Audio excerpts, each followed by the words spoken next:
February 1959. A group of 9 mountaineers embark on a winter trek into Russia's Ural Mountains. Their destination, a mountain called Otorten, which in the local Mansi language means, do not go there. Among them were 3 experienced engineers, the rest were students. They were all young. I think the oldest was like 37 years old. They had conducted other hard treks to the area. They were all experienced, strong-willed, determined people. On their 4th night out, bad weather forces the hikers to camp atop an area called Kholat Syakhl, which in Mansi translates to the mountain of the dead. It was a very inhospitable, very strange, very hard place to be. Snow, cold, freezing winds, and very few living things around. They decided that they would spend the night of February 1st in an open area, not too far away from the top of the mountain. They didn't want to go back to the forest 1.5 kilometers because it would take them too much time and they would lose the day. 10 days later, when the 9 adventurers failed to show up at their destination, military rescue teams search the area. They find the hikers' camp abandoned and a tent that is badly damaged. The investigators determine that the tent has been cut and ripped open from the inside. And the hikers appeared to have fled the area in only socks or bare feet. This tent had been cut with knives from the interior. It was absolutely obvious that neither animals nor people had approached the tent to break in, meaning that nothing from this earth had approached them.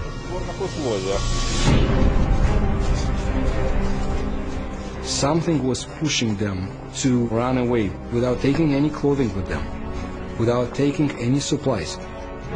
They were behaving like they were in a daze, confused. The investigators follow the trail to the edge of the forest. But what they eventually find is beyond belief. All 9 hikers died. They were discovered by Soviet troops in various stages of what can only be described as being mutilated. Their bodies were burned, some suffered radiation poisoning. In one case, a hiker's tongue was missing. They had prematurely aged, their skin was orange, their hair had turned gray. What could have explained this? 3 of them had injuries that could be sustained when somebody is hit by a speeding car. Except the injuries were inside. Their ribs were crushed like eggshells. Some of them entered their hearts, but there was no effect on their skin. It was like a force was directed at all of them. An unknown force had hit the hikers, and it was very selective in hitting only the hikers, leaving untouched the snow, the trees, and everything else around. The official explanation was that the 9 died from hypothermia. But the chief investigator refused to sign off on the report and instead resigned from the inquiry. When the investigation was taking place by the local officials, one of the people in charge was removed quite quickly from the very investigation because he was very thorough and local officials didn't want this to come out. The authorities did their best to cover the whole thing up.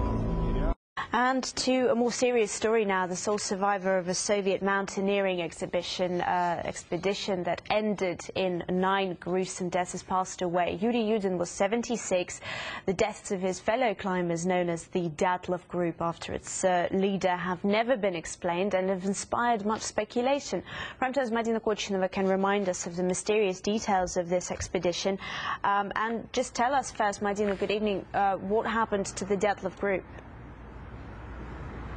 Well, the incident involving the Dyatlov expedition group really remains one of the most mysterious facts that took place in the 20th century. And really, after so many years, after more than 50 years, nothing seems to add up to what exactly happened to these students. Now, the story began on the 23rd of January 1959, when a group of 10 students went for a ski hike to the northern Ural Mountains, and they were led by Igor Dyatlov, who was a senior student at the radio technology faculty, and that's how that group is now named after him. Now, one of the students remained behind due to his poor health, but all the others, the remaining 9 students, well, they made their last camp on the 1st of February, and there's even a photograph left that captured how these students were setting up their tent just the night before they died.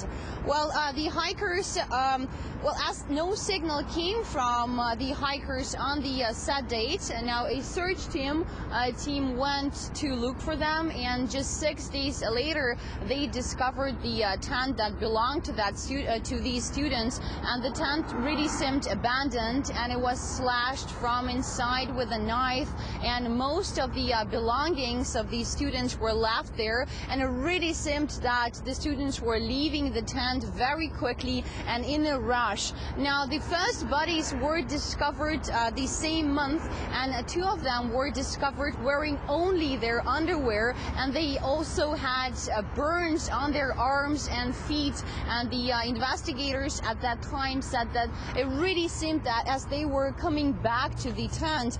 Now, later in May, the last bodies of the students were found, and really the condition of these bodies just stunned the doctors, as 2 had broken ribs, 1 had a crushed skull with no broken skin, and the other missed half of the face, including eyes and tongue.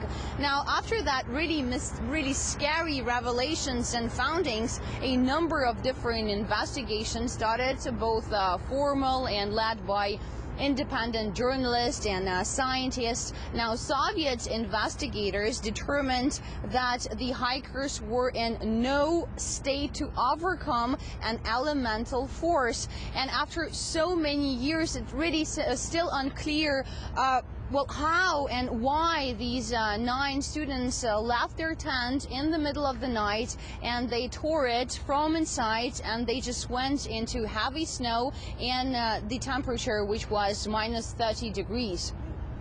Madina, so this man that we were talking about who passed away aged 76, Yuri Yudin, who is he?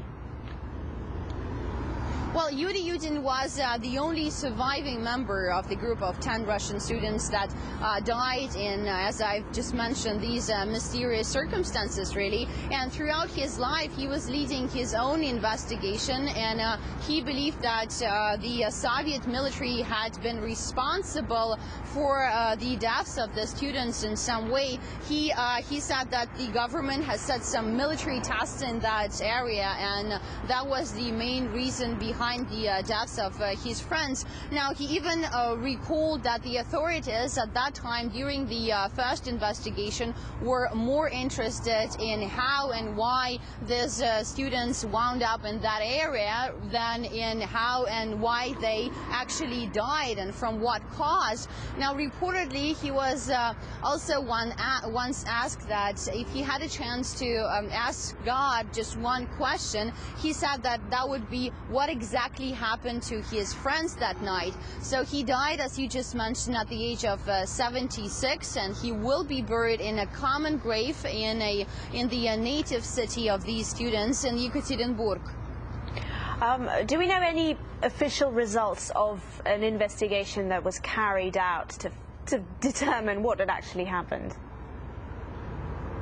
Well, that is really the most amazing part of the story, as after so many years and after more than half a century, it is still not determined what exactly happened with the students that night. Now, all these mysterious facts led to a lot of speculation, and that speculation ended up in several most popular versions behind the tragedy. Now, the first version is that there was an avalanche that night, and that really explains why the students had to leave the tent so quickly and in such a rush. However, still there is not enough evidence to prove that version. Then another version involves some military test that I just mentioned, and that version is supported by the only survived member of the Dyatlov expedition group.